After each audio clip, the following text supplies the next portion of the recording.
सब जाने दो ना साहब, इसको इधर ही रफा दफा कर देते हैं साहब। मैं तो इस सबको पिघला देता हूँ साहब। आप अपना शहर बोलो ना साहब। रामनाथ दीक्षित। रहस्यमय यंत्र वाली लाल पोटली के गायब होने की बात पुलिस के सामने आने से इस मर्डर मिस्ट्री को एक नया एंगल मिल गया। क्या इस नए एंगल में कोई सच्चाई थी या फिर यह सिर्फ इन्वेस्टिगेशन को गुमराह करने के लिए एक शातिर पैंतरा था ताकि असली गुनहगार से पुलिस का ध्यान हट जाए?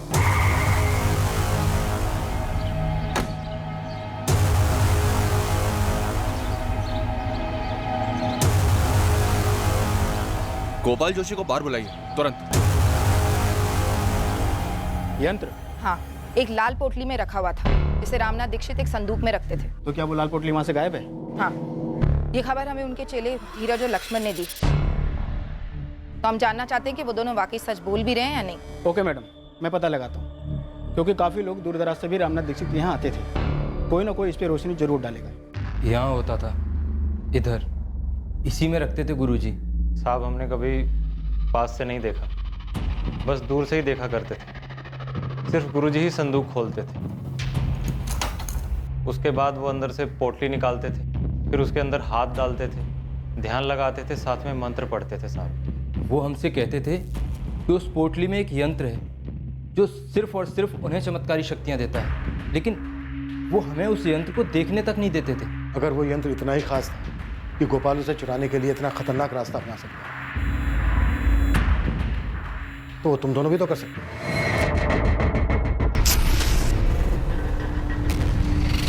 हम शिष्य थे गुरुजी के। वो तो गोपाल भी था। साहब वो यंत्र हमारे किसी काम का ना होता। अभी तो हमने विद्या पूरी सीखी भी नहीं थी, अभी तो पूरा ज्ञान आना बाकी था साहब। और साहब, उस यंत्र के लिए ज्योतिष विद्या का पूरा ज्ञान होना जरूरी होता है। सर, मैं अपने गुरुजी और उनके परिवार के साथ ऐसा करने के बारे में सपने में भी नहीं सोच सकता।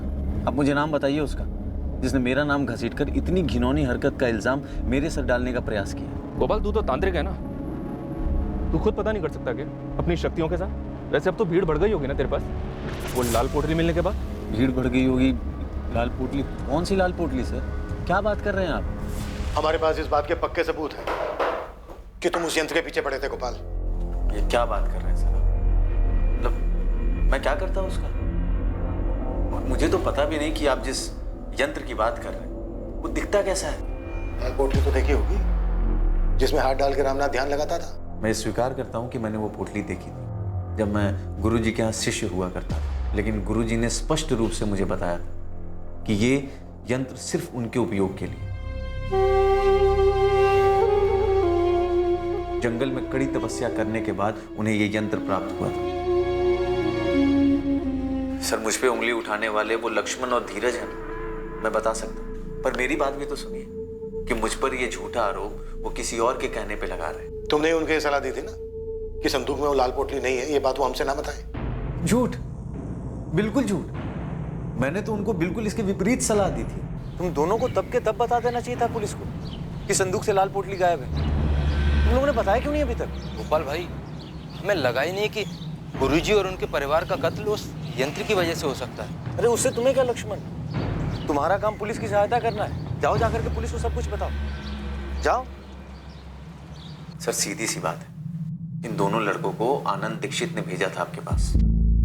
तुम्हारे पास इस बात का कोई सबूत है गोपाल? सबूत की क्या आवश्यकता है सर, जाहिर सी बात है। आनंद और गुरुजी के बीच में पुश्तैनी घर को लेकर के विवाद था, और मुझसे भी, क्योंकि गुरुजी मुझसे सलाह मशवरा करते थे। इतना बड़ा नामचीन तांत्रिक अपने छोटे भाई के गलत इरादों को नहीं देख पाया। यही तो दुर्भाग्य है सर, अपनी शक्तियों से पूरी दुनिया की मदद करने, अपने खुद के पीठ पे छुरा भोगने वाले अपने भाई को नहीं पहचान पाए। अगर वो यंत्र गायब है तो वो आनंद के पास ही। क्या पुलिस को संदूक में से यंत्र मिला? आनंद को भी उस यंत्र के ताकत के बारे में जानकारी थी।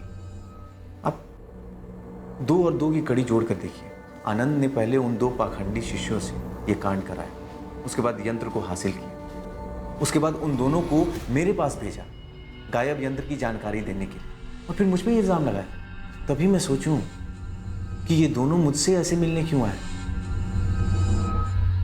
सर अब पूरा गणित बिल्कुल सही बैठ गया।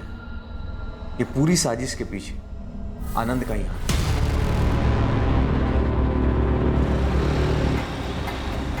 मैडम, ये सूरज गुप्ता काफी डिंगे मार रहा है। ठीक से बताओ गुड्डी, क्या मतलब है तुम्हारा? कैसी डींगे? किशोर दीक्षित और उसके परिवार की ऐसी दर्दनाक मौत पर डिंगे। देखो यार, वो कहते हैं ना कि जैसी करनी वैसी भरनी। अब तुम जानते हो श्रेया तो मेरी गर्लफ्रेंड थी, लेकिन किशोर गलत था। मैंने उसको बोला था कि पीछे हट जा, नहीं हटा और साले ने मुझ पर हाथ उठाया। हुआ क्या, इस दुनिया से ही हट गया। हिसाब किताब एकदम बराबर हो गया। गुरदीप, तुम्हें लगता है इस सूरज और उसके कॉर्पोरेटर बाप ने मिलकर ही हिसाब किताब पूरा किया होगा? मैडम, कॉर्पोरेटर धर्मेंद्र गुप्ता या फिर उसका बेटा सूरज गुप्ता खुद ये कांड करते ना तो शेख चिल्ली वाला मामला होता, मतलब खुद के ही पैर काट डालते। तो इन दोनों ने नहीं किया? मेरे हिसाब से तो बिल्कुल भी नहीं। हाँ, सुपारी वाला मामला हो सकता है। उस पर कोई खबर? यहाँ मझौली में तो कोई नहीं हो सकता। जबलपुर तक की सुपारी मार्केट छान मारी, अभी तक किसी गिरोह का नाम नहीं आया।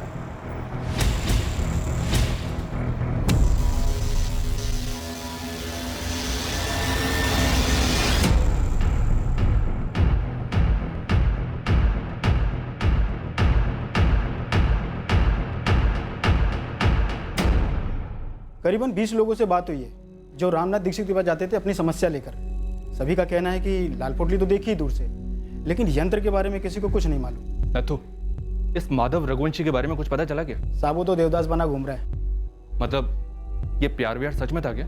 उसके और नेहा के कॉलेज में बात हुई। वहाँ के लोगों का कहना है कि दोनों का सीरियस रिलेशनशिप था। मतलब मोटा मोटा अब हमारे रडार पर सिर्फ आनंद दीक्षित और गोपाल जोशी हैं और दोनों पर ही बात आगे नहीं बढ़ रही है। साहब, ये रामनाथ के चेले लक्ष्मण और धीरज दोनों की थोड़ी खातिरदारी करो, जरूर कुछ उगलेंगे। वही प्लान है। तब तो तू गोपाल जोशी को और खंगाल। ठीक है साहब, मैं लग जाता हूँ इसकी हिस्ट्री निकालने में। वैसे एक बात और खटक रही है, ये चारों मर्डर बहुत ही प्रोफेशनल तरीके से हुए, लेकिन पूरे जिले से, यहाँ तक कि पूरे स्टेट से एक भी हिस्ट्री शीटर का नाम सामने नहीं आया। सर, और एक बात खटक रही है मुझे। हमने जब दीक्षित के पड़ोसी रोहित से बात की थी, तब उसने बताया था कि कत्ल की रात उनकी गली का कोई कुत्ता बहुत अजीब तरह से रो रहा था। उस रात को कोई कुत्ता बड़ी डरावनी तरीके से रो रहा था। सर, मुझे कोई बहुत ही शातिर और बेरहम साजिश की बुआ रही है। यह सिर्फ किसी हिस्ट्री शीटर का अंजाम दिया जुर्म नहीं लग रहा है। यह किसी ऐसे आदमी का काम है जो दीक्षित परिवार और उनके घर मोहल्ले के हालात से अच्छी तरह से वाकिफ था, जिसके चलते इस साजिश को आराम से अंजाम दिया जा सके। काफी आराम से मुझे घर की बैक साइड को खोदने के लिए उनके पास पूरा था। इस साजिश का हर पहलू खौफनाक तो था। जिस तरह से चारों को मौत के घाट उतारा गया था, जिस तरह से दोनों औरतों पर सेक्सुअल असॉल्ट किया गया था और जिस तरह से चारों को दफनाया गया था। पर क्या वो अदृश्य यंत्र जिसे इस केस से जुड़े किसी भी व्यक्ति ने नहीं देखा था, क्या सिर्फ एक लाल पोटली में छुपा हुआ वो यंत्र इस नरसंहार का कारण? सिर्फ एक यंत्र?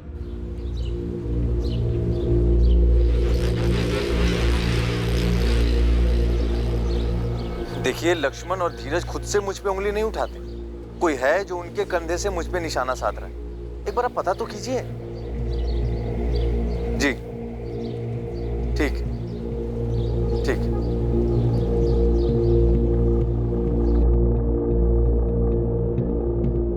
पापा, पुलिस आई है आपसे बात करने। आनंद, आपने कैश और जेवर चोरी होने की इंफॉर्मेशन तो दी थी, लेकिन संदूक वाली उस लाल पोटली का जिक्र नहीं किया था जो चोरी हो गई थी, जिसमें रामनाथ जी का यंत्र था। आपने मुझे संदूक खोल कर दिखाया कब? मुझे कैसे पता चलता? हमने एक दफा नहीं, आपसे कई दफा पूछा था उस चाबी के बारे में, जिसे रामनाथ जी अपनी कमर से लटका कर रखते थे। कैसे बताता मैं? मुझे क्या मालूम था वो चाबी संदूक की है?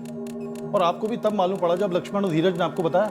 हमें पता चला है कम से कम 2 लोग थे, ऐसे 2 लोग जो घर के चप्पे चप्पे से वाकिफ थे, रामनाथ दीक्षित के परिवार की दिनचर्या से वाकिफ थे। बोलो, कैसे अंजाम दिया इस कांड को? क्या क्या किया, कैसे किया? हम और क्या बताएंगे, हम उनके शिष्य थे, गुरु थे वो हमारे। साहब, हमारी सिर्फ इतनी गलती है कि हमने लाल पोटली वाली बात आप लोगों को नहीं बताई। इसके अलावा हमें कुछ नहीं मालूम ये सब किसने किया है। वो आदमी कौन है जिसने तुमसे कहा गोपाल जोशी पर उंगली उठाने के लिए? हमें किसी ने नहीं कहा साहब। और साहब, ये बात सच है, गोपाल भाई ने ही हमें मना किया था आप लोगों को यंत्र वाली बात ना बताएं। 2 घंटे दे रहा हूं तुम दोनों को, अच्छे से सोच लो।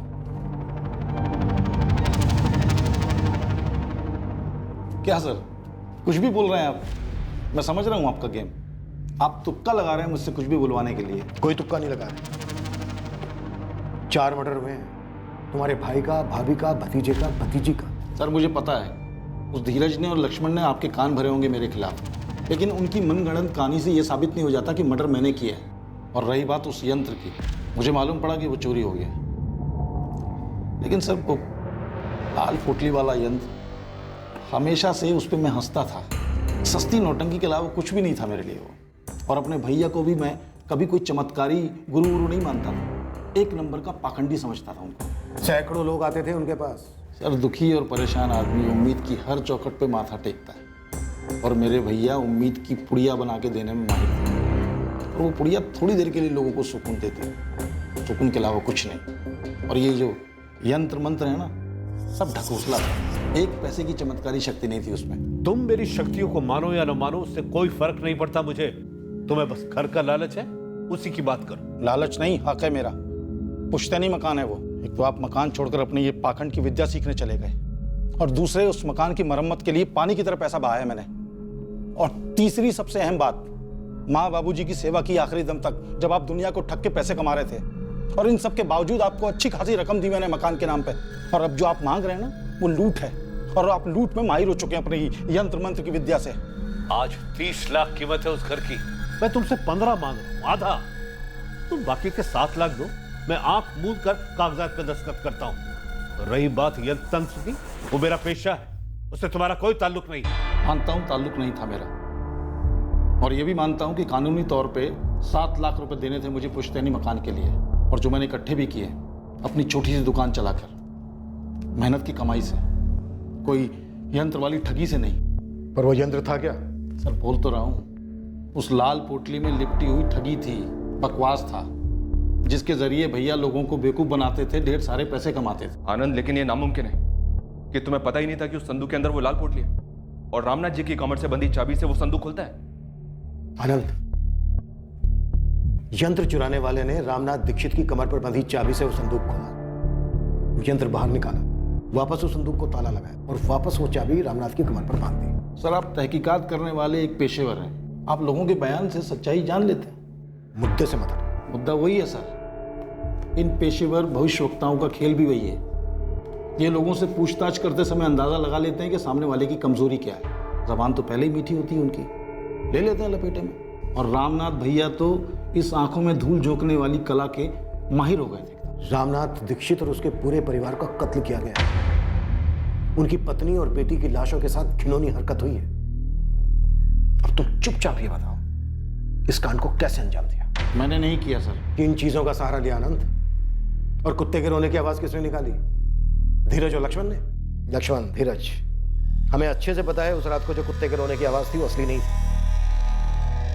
तुम दोनों ने वो आवाजें निकाली थी। तुम्हारे गुरु रामनाथ दीक्षित कुत्ते के रोने का अपशकुन मानते थे, इसलिए कुत्ते को भगाने के लिए उन्हें घर से बाहर आने के लिए मजबूर होना ही था।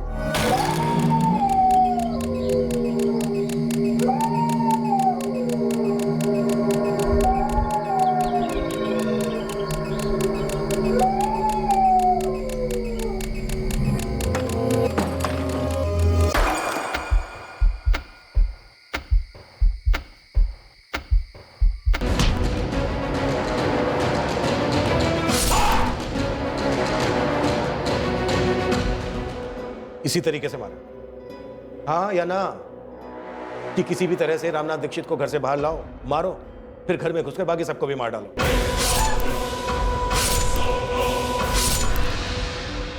रात में कुत्ते के रोने को अपशकुन माना जाता है, तुम्हें पता था?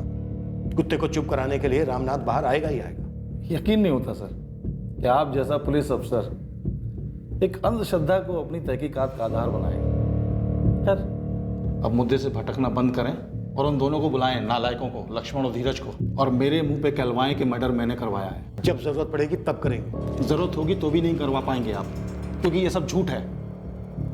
और इस कांड के पीछे अगर मैं होता भी तो इतना मूर्ख नहीं हूं कि उन्हीं दोनों को चुनूंगा जिनको आपके शक के दायरे में आना ही आना था। तो फिर किन्हें चुना? किससे करवाया? कौन सा गिरोह? गिरोह तो मेरे भैया चला रहे थे, अंधश्रद्धा का गिरोह। और हम दोनों भाइयों के बीच में पुश्तैनी मकान को लेके मसला था, कोई नफरत नहीं थी कि मैं उनका मर्डर करवाता। आप ऐसे आदमी को ढूंढिए जिसे मेरे भैया से इतनी नफरत हो कि मेरी भाभी और भतीजी। आप जितनी मर्जी पूछताछ कर लीजिए सर, लेकिन मैं वो आदमी नहीं हूं जो इतनी घिनौनी हरकत करता है, और वो भी अपने भाई के साथ। हर मर्डर केस में क्रिमिनल अपने पीछे कोई ना कोई सुराग छोड़ ही जाता है मंचन। इस केस में 4 मर्डर हुए, 2 सेक्सुअल असॉल्ट हुए, लेकिन क्रिमिनल ने एक भी ऐसा निशान नहीं छोड़ा जिसके बलबूते हम किसी नतीजे पर पहुंच सके। सर सारे एंगल्स इस वक्त पर्सनल है और रहस्यमय लाल पोटली में लिपटा हुआ वो जादू यंत्र, लेकिन इनमें से कोई भी एंगल कोई स्ट्रॉन्ग रीजन नहीं दे रहा। इस केस में एक बात और गौर करने वाली है मनचंदा, सेक्सुअल असॉल्ट बहुत ही विकृत तरीके से हुआ, लाशों के साथ रेप किया गया, लेकिन क्रिमिनल ने वहां भी कोई अपना निशान नहीं छोड़ा। वेजाइनल स्वैब्स में कोई सीमेन के स्टेन्स नहीं मिले हैं। मतलब मुजरिम ने या मुजरिमों ने कॉन्डोम यूज किए होंगे। प्राइवेट पार्ट्स पर जख्म तो हैं, तो यस कॉन्डोम्स यूज किए होंगे। और डॉक्टर, रेप कत्ल होने के बाद हुए? हाँ, इस हद तक विकृति।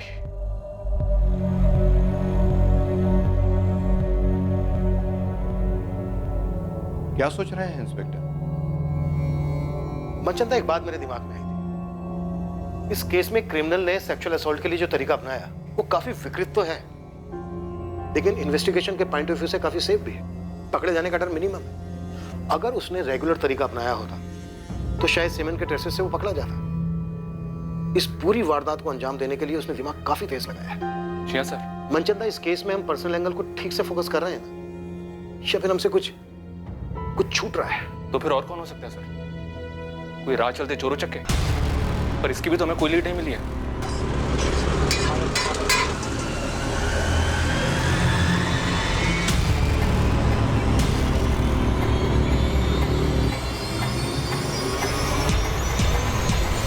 मनचंदा, अलमारी खुली मिली हमें, लॉकर से कैश जेवर सब लुटे गए। सर अगर ये लोग आम चोर लुटेरे होते तो लूटपाट करके भाग खड़े होते, घर के पीछे जाकर कब्र क्यों खोदते? मेरा मतलब सर इतनी मेहनत इतना रिस्क क्यों उठाते? और सर वो कुत्ते का रोना, अगर ये आम चोर डकैतों का गिरोह होता तो सर इतनी बारीकी से रामनाथ की कमर से वो चाबी निकालकर, उस संदूक से उस पोटली को निकालकर वापस चाबी को रामनाथ की कमर में लगा देते। इतनी बारीकी, मतलब सर कोई लॉजिक नहीं बनता। मनचंदा, वो लाल रंग की पोटली हमारे दिमाग में इसलिए बैठी हुई है क्योंकि धीरज और लक्ष्मण ने देखा कि वो संदूक में नहीं है। हो सकता है लुटेरों ने उसको छुआ ही ना हो, रामनाथ ने पहले से उसको निकाल के कहीं और रख दिया हो या फिर किसी को दे दिया हो। सर मुश्किल लगता है, और अगर ऐसा हुआ भी हो तो बाकी बातें एड ऑन नहीं होती है। सर मुझे लगता है कि आम चोरी के दौरान हुए मर्डर का केस है ही नहीं, रेगुलर हिस्ट्री शीटर्स नहीं थे वो लोग। सर, इस गोपाल जोशी की पूरी कुंडली निकाली है। ऐसी कोई लीड जो उसे इस जुर्म से जोड़ सके? इस वक्त कुछ कहना मुश्किल है सर, लेकिन उसकी कुंडली में काफी उतार चढ़ाव है, स्पेशली पिछले 4 सालों। 4 साल पहले तक वो जबलपुर के बाहर एक फैक्ट्री में कारीगर था।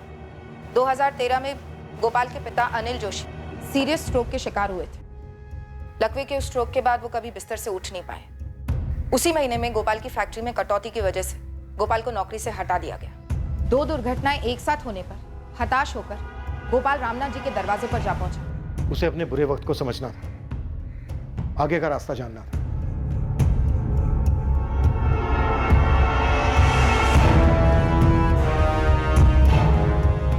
फिर सुनने में आया कि रामनाथ के कहने पर गोपाल जोशी ने कोई बलि चढ़ाई। कैसी बलि? नर बलि? नहीं, चौकी मत, किसी जानवर की बलि चढ़ाई।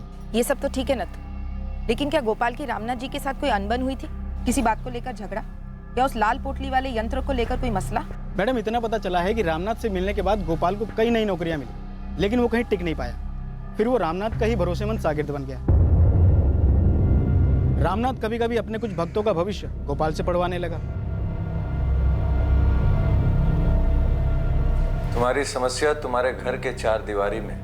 जी गुरुजी। घर के किस सदस्य से? गुरुजी, बेटी का मसला है। बताओ क्या समस्या?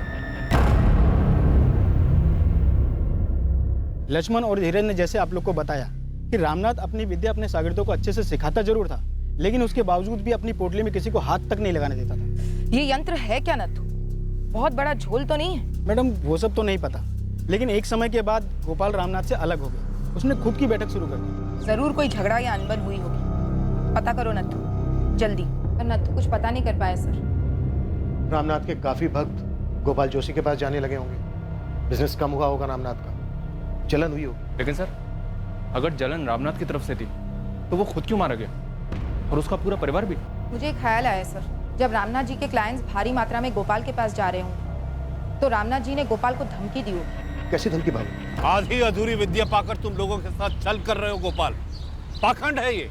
क्षमा कीजिएगा गुरुजी, अरे इतने सालों से आप भी तो यही करते आ रहे हैं। मैं सच में भविष्य देख सकता हूँ। गुरुजी देख तो मैं भी सकता हूँ, और आपको तो बहुत गौर से देखा है मैंने। क्या देखा तुमने? गुरुजी आपके हथकंडे, आपके पैतरे, वही 20-25 सवाल सारे भक्तों से घुमा फिरा करके पूछते हैं। उनके मन के हालात से इतने सालों से खेल रहे हैं आप, उनके मुंह से जवाब निकलवा कर उन्हीं को जवाब देते हैं, और वहीं से तो आपकी कमाई होती है ना गुरुजी। बकवास बंद करो गोपाल, मेरे पास सच में विद्या है, और मेरे भक्तों को जो तुम हथिया रहे हो ना, ये बंद करो। अब आ गए ना मुद्दे पे गुरुजी, आपसे देखी नहीं जा रही ना मेरी सफलता और आपकी घटती हुई कमाई। याद रखो, मैंने तुम्हें ये विद्या सिखाई, मैं इसे वापस भी ले सकता हूँ। धमकी दे रहे हैं आप? चेतावनी दे रहा हूँ। तुम जिस हालत में मेरे पास आए थे तो मुश्किलों से घिरे हुए थे, मैंने अपनी मंत्र विद्या और यंत्र की शक्ति से तुम्हारी सारी मुश्किलें दूर की। मुझे अगर क्रोधित करोगे, नाखुश करोगे, तो वही हालात है, पर उससे भी बदतर हालात में पहुंचने में देर नहीं लगेगी। इतनी शक्ति है मेरे पास।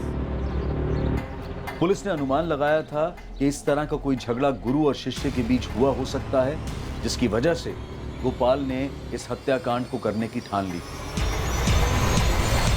ये सिर्फ आपका अनुमान है, सिर्फ अनुमान। और वैसे भी चमत्कारी शक्तियों पर आप लोग कब से विश्वास करने लगे? लोगों का विश्वास जीतकर उनसे पैसे तुम और रामनाथ जैसे लोग कमाते हैं। कौन ना करता है आती हुई लक्ष्मी को? ये बिजनेस है हमारा, लोगों को उम्मीद की पूड़ी देकर हम अपने घर की दाल रोटी चलाते हैं। मैं भी तो गया था रामनाथ जी के पास, हताश हालत। और फिर वहीं टिके रहे, लंबे अरसे तक वहीं रहे। तो क्या करता मैं? किसी भी तांत्रिक के पास जाना सर एक आदत होती है, जो धीरे धीरे लत बन जाती है नशे की तरह। बंदा खुद के लिए भी फैसला अकेले नहीं कर पाता, किसी भी मुश्किल का सामना नहीं कर पाता, कोई खुशी नहीं मना पाता। वो हर दूसरे दिन बाबा के चरणों में जाकर गिरा रहता। यही हमारा बिजनेस है, यहीं से हमारी कमाई होती है। ये बात मैं बहुत पहले समझ चुका था। फिर भी रामनाथ जी की धमकी से डर गए? सर, झूठी शक्तियों की धमकी से कौन डरता है? तो पहली बात कि रामनाथ जी ने तो मुझे कभी धमकी दी ही नहीं थी। वो बहुत ईमानदारी से अपना व्यवसाय कर रहे थे, मैं अपना कर रहा था। और सर, रामनाथ जी और उनके पूरे परिवार को इस तरह मारकर मुझे क्या हासिल होगा, क्या मिला? तुम अब भी उंगली रामनाथ के छोटे भाई आनंद दीक्षित पर ही उठाओगे? जी बिल्कुल। इन सब के बीच में सबसे ज्यादा फायदा आनंद दीक्षित को ही हुआ। जब शक उन पे गया तो उन्होंने बहुत चालाकी से चमत्कारी यंत्र और लाल पोटली के बीच में बातों को फंसा दिया, और आप लोग उसी के गोल गोल गोल गोल घूम रहे हैं। आनंद दीक्षित के पीछे पूरी टीम लगाई गई, उसकी एक एक हरकत पर नजर रखी गई। जिन्हें क्लीन चिट दी गई थी उन्हें दोबारा से पुलिस की रडार में लाया गया। नेहा दीक्षित के बॉयफ्रेंड माधव की बार बार पूछताछ हुई, इस उम्मीद में वो शायद कोई और खुलासा करेगा और उस रात पर रोशनी डालेगा और मुजरिमों का कुछ तो पता चलेगा। लक्ष्मण और धीरज, रामनाथ दीक्षित के दोनों स्टूडेंट्स पर कड़ी नजर रखी गई। टीम सिर्फ इसका इंतजार कर रही थी कि कब इनमें से कोई फिसले और इस केस की कोई तगड़ी लीड मिले। क्राइम सीन का भी बार बार री एग्जामिनेशन हुआ। सब कुछ इस एक उम्मीद से किया जा रहा था कि मुजरिम की तरफ कोई तो इशारा हो। साहब, जब से मैं खबरी बना हूँ मैंने आज तक इतने हिस्ट्री शीटर से बात नहीं की होगी जितना इस केस में कर ली। मैं लगभग दावे के साथ कह सकता हूँ ये काम किसी हिस्ट्री शीटर का तो नहीं है। तो फिर कौन हो सकता है? अगर ये रामनाथ दीक्षित के शागिर्दों में से कोई नहीं है, इसमें कोई हिस्ट्री शीटर इन्वॉल्व नहीं है, तो फिर वो कौन हो सकता है जो एक रात आया, घर में चोरी की, 4 मर्डर किए, 2 सेक्सुअल असॉल्ट किए, फिर लाशों को घर के बैक साइड में दफना कर बिना कोई सबूत छोड़े चला गया? कैसे मुमकिन है? सर, शायद ये मर्डर्स किसी पर्सनल एंगल की वजह से ना हुए और ना ही किसी राह चलते क्रिमिनल ने किए हों। भाविका, तो और क्या रीजन हो सकता है? अंधेरे में तीर चला रही हूँ सर, लेकिन ये किसी नाखुश कस्टमर का एंगल भी तो हो सकता है। तुम्हारा मतलब है रामनाथ दीक्षित का कोई भक्त, कोई ग्राहक जिसे एक्स होने की सलाह दी गई और हुआ वाई? Yes sir. या फिर बोला कुछ 1 महीने में ठीक हो जाएगा और लग गया 1 साल। एक अरसे से पूरा समय ही चल रहा है, ये दशा कब तक चलेगी? सिर्फ 3 हफ्ते। भविष्यवाणी सही नहीं निकली और बंदे का खून खौल गया। अपनी सारी मुश्किलों का कारण वो रामनाथ जी को समझ बैठा और गुस्से में आकर कर गया कांड। और सर, आपको जैसे लग रहा था कुत्ते का रोना कारण हुआ होगा जिसकी वजह से रामनाथ जी अपने घर से बाहर निकले होंगे, मुझे भी बार बार वही सही लग रहा है।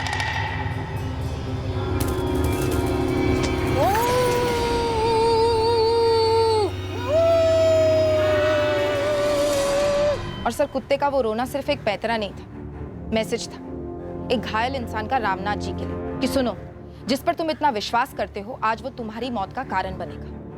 एक बौखलाए हुए भक्त की मानसिकता। मैडम, खूनी अगर भक्तगण में से है तो उसको ढूंढना घास की बोरी में सुई ढूंढने के बराबर होगा। सालों से भक्त आते हैं, कई सारे मध्य प्रदेश से, कई बाहर से।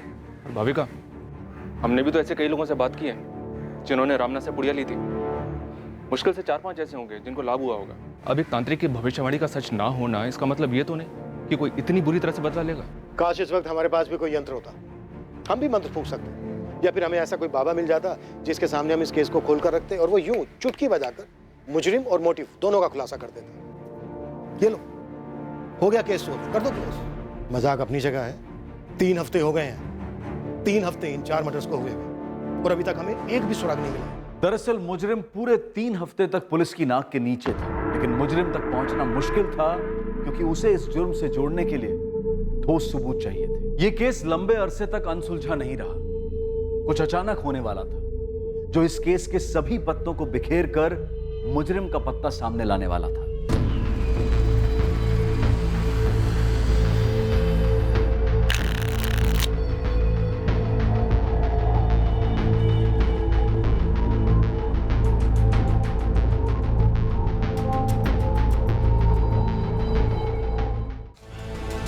नथु, चाय तो चढ़ाओ, खबर है। चाय और ये टाइम चढ़ा तो सही। ये ले मुस्ताक, चाय कड़क पिला रहा हूँ तो खबर भी कड़क होनी चाहिए। वो कल्पेश को तो तू जानता ही है। हिस्ट्री सीटर कल्पेश ना? हाँ। क्या हुआ उसका? इतनी मोटी गट्ठी है उसके पास करारे नोटों की। ये तेरी कड़क खबर? भाई 10-10 हजार के दाव लगा रहा है। इतने पैसे तो सुपारी से मिलते, वो भी मर्डर की। अरे तो कोई मर्डर की टिप देना। भाई वो तुम ढूंढो ना, हमने तो तुम्हें तिल्ली दिया जला के, मशाल तुम बनाओ।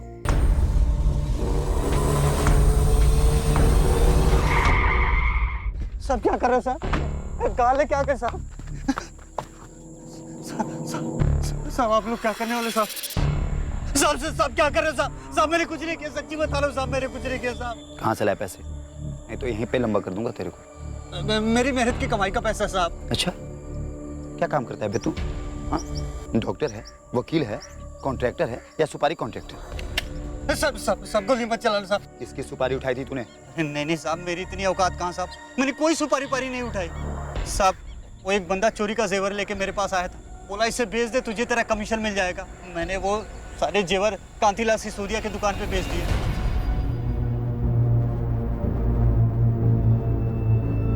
$5 लाख का माल था साहब।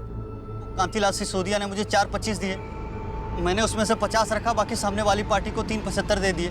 पूरी ईमानदारी का सौदा था साहब, मैंने कोई सुपारी पारी नहीं उठाई साहब, और नहीं कोई लूटपाट किया। पार्टी का नाम बता। छोड़ो ना साहब। साहब आप एक काम करो, मेरे 50 में से 10 रख लो। अच्छा चलो 20 रख लो साहब। साहब अभी ये किसने दिया, किधर से आए, सब जाने दो ना साहब। इसको इधर ही रफा दफा कर देते हैं साहब, मैं तो इस सबको पिघला देता हूँ साहब। आप अपना शहर बोलो ना साहब। रामनाथ दीक्षित, सुना ही है ना? क्या फर्क पड़ता है साहब, जाने दो ना हम लोगों को। ये तो वही है ना जिसका मर्डर हुआ था, बेटा बेटी बीवी सब साफ, चोरी वाला तांत्रिक, राइट? साहब आप तो मेरे को जानते हो साहब, मेरा इससे कोई लेना देना नहीं है साहब। ये सब आप रख लो साहब, ये कल्पेश को अंदर डालो। अरे क्या अंदर डालो साहब, मेरा इस हत्या से कोई लेना देना नहीं है। तो उसका नाम बता जिसका वास्ता है।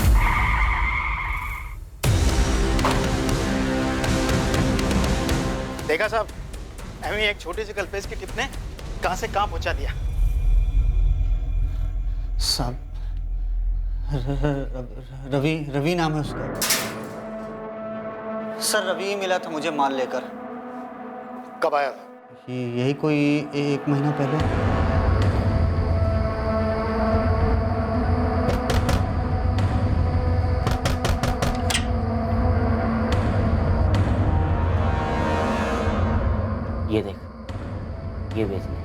इतना माल आया कहाँ से? तुझे उससे क्या? कम से कम 7-8 लाख के तो होंगे। अबे नहीं बे, 7-8 लाख के नहीं है। फिर कितने के होंगे? अभी यार ये तो जौहरी ही बताएगा ना, जितनी कीमत होती है उससे कम ही मिलता है। इनका हिसाब किताब तो तुझे पता ही है। पर भाई जो भी कीमत लगे, मेरा कमीशन फिक्स्ड है 50। ठीक है, तो डील तो करा दे, अपना कमीशन रख लेना। लेकिन हाँ, मेरी हरी झंडी मिलने के बाद ही माल निकालना। रवि को मैं काफ़ी सालों से जानता हूँ। उसे पता कि मैं चोरी का सामान बेचता हूँ, इसलिए वो माल लेकर मेरे पास आया था। ये रवि है कौन? किसी गिरोह का है? नहीं साहब, वैसे तो ये सीधे काम में है। ऑमलेट और पराठे का ठेला लगाता है मझोली में। 1 हफ्ते पहले फ़ोन आया था उसका मेरे पास। हाँ कल्पेश, माल भेज दे तुरंत। अरे हरी झंडी है। हाँ हो जाएगा। आया, और तूने बताया नहीं कि माल किधर से आया, कहाँ से आया। अरे तुझे क्यों जानना है? तू माल बेच, अपना कमीशन रखो और खुश रहे। जुल्म में अपना दिमाग लगा रहा है। तेरे रवि मझोली में कब और कहाँ ठेला लगाता है? साहब ये शाम 5 बजे से लेकर रात के 2 बजे तक, हाईवे के पास सर्विस रोड पर।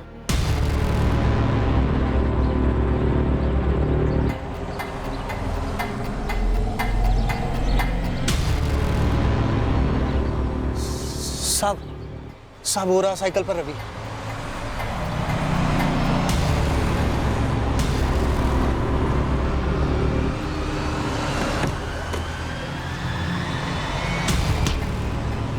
रामनाथ दीक्षित, नाम तो सुना ही होगा।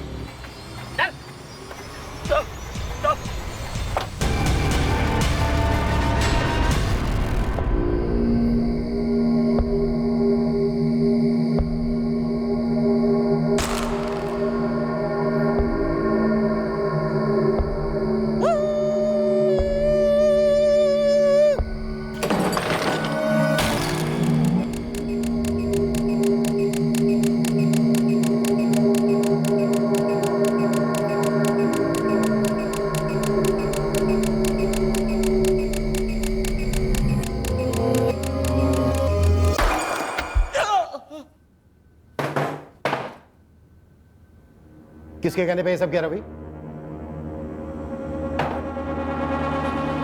महीने भर से हम इस केस के पीछे चक्कर काट रहे हैं। अब अगर तूने तनिक भी दिल लगाई ना, तो असली कुत्ता समझ के पीटूंगा तुझे, और असली कुत्ते की तरह रोएगा तू रात भर।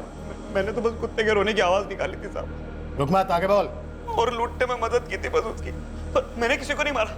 कौन था वो जिसकी मदद की तूने?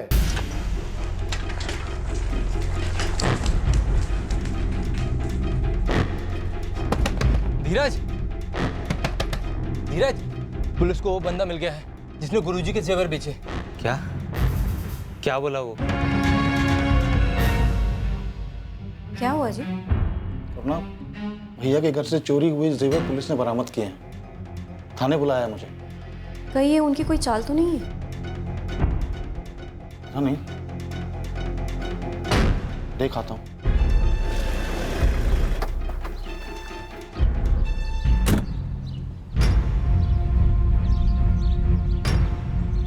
गोपाल, गोपाल जोशी। जी इंस्पेक्टर। मुजरिम पकड़ लिया हमने। कौन है? बताते हैं, चलो हमारे साथ। बताइए ना सर, किसे पकड़ा है आप लोगों ने? एक क्रिमिनल है, हिस्ट्री शीटर। कौन है ये? पहले जबलपुर पुलिस ने उसे पकड़ा था पैसों के साथ, जो उसने कुछ जेवर बेचने के बाद कमाए थे बतौर कमीशन। अच्छा, फिर जेवर बरामद हुए और उन जेवर में से चांदी के एक गिलास पर रामनाथ दीक्षित का नाम लिखा हुआ था। फिर ये कल्पेश मझौली में एक बंदे से मिला जिसने कल्पेश को वो जेवर दिए थे बेचने के लिए। रवि नाम है उसका। इस रवि को वो जेवर बेचने के लिए किसने दिए थे? गोपाल जोशी। किसने दिए थे सर? आप मुझसे क्यों पूछ रहे हैं?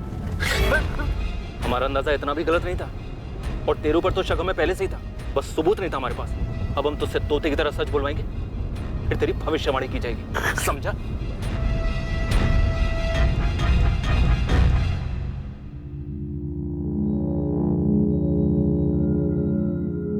नाम बोल रवि, नाम बोल। गोपाल जोशी साहब, उसका रामनाथ दीक्षित से पंगा था। चल गोपाल, अब जल्दी से शुरू हो जाए। शुरू कर दे अपनी बात। अब अगर तूने 1 मिनट भी देर लगाई तो बहुत तरीके हैं हमारे पास मुंह खुलवाने के। एक से बढ़कर एक यंत्र है हमारे पास।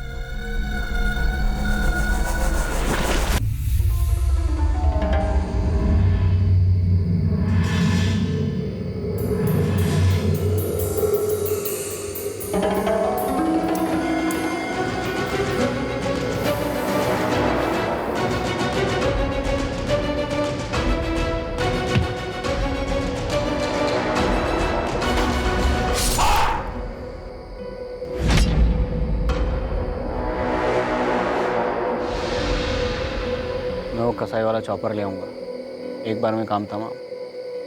कल रात ही करना हो, और कल पूर्णमासी भी है।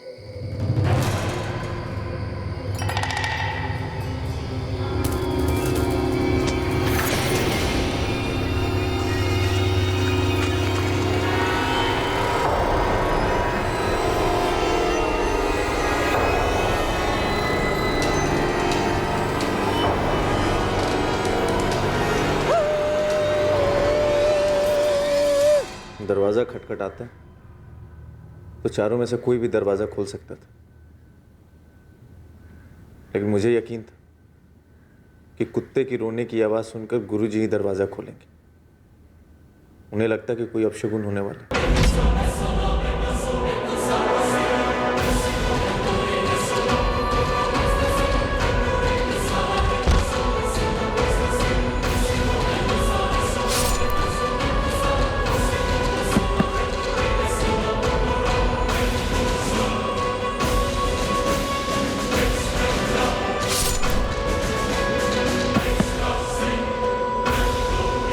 सबको मार दिया।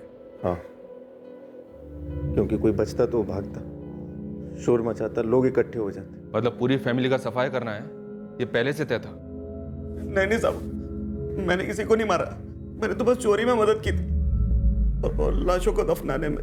गायत्री दीक्षित और नेहा दीक्षित की लाशों के साथ जो किया, वो किसने किया? बोल गोपाल, सुन रहा हूं मैं, बोल।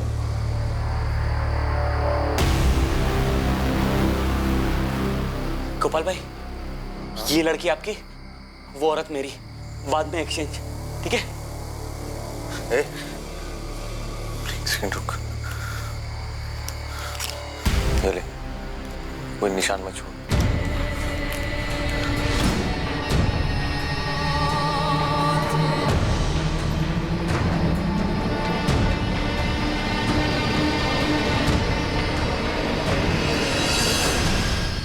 इतना सब कुछ तूने उस लाल पोटली के लिए किया, उस यंत्र के लिए?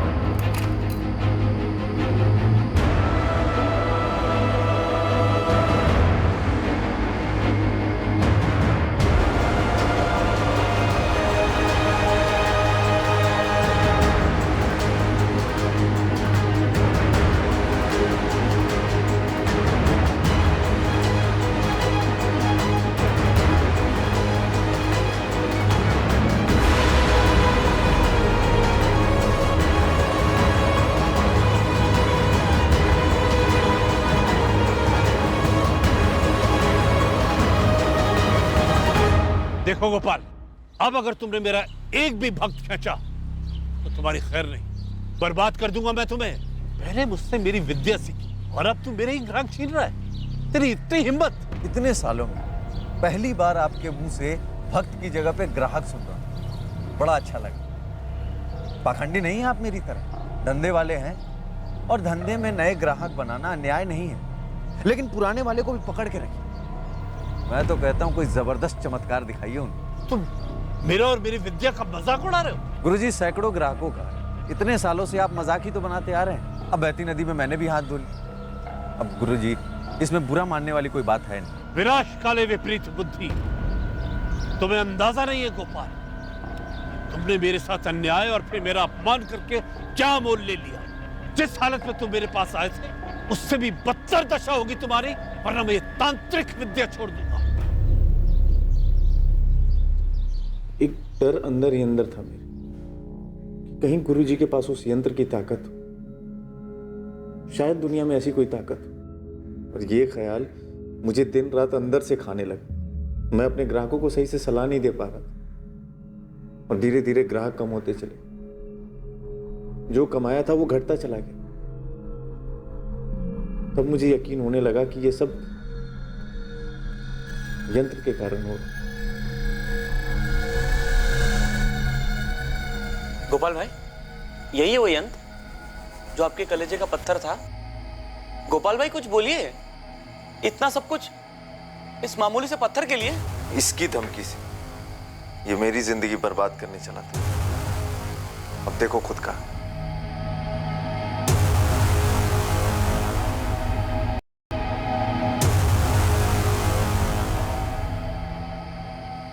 गोपाल भाई, आपका यंत्र मिल गया। मुझे लगता है अब यहाँ से निकलना चाहिए। 4:30 हो चुके हैं। घर से नकद और जेवर लेके चलते। चलिए। लाल पोटली कहाँ है? जला दी मैंने। उसके अंदर जो पत्थर था वो मेरे घर पे पड़ा। तुम अब भी उस पत्थर को चमत्कारी समझते हो? तंत्र का यंत्र है वो। कुछ जेवर भैया के नाम पे हैं और कुछ भाभी के। उस पोटली में सच में सिर्फ ये पत्थर था? हाँ, सिर्फ पत्थर। और तुम लोगों के लिए यंत्र। मुझे इसके बारे में कभी कुछ पता नहीं था, लेकिन इतना मालूम था कि जो भी ये बकवास है।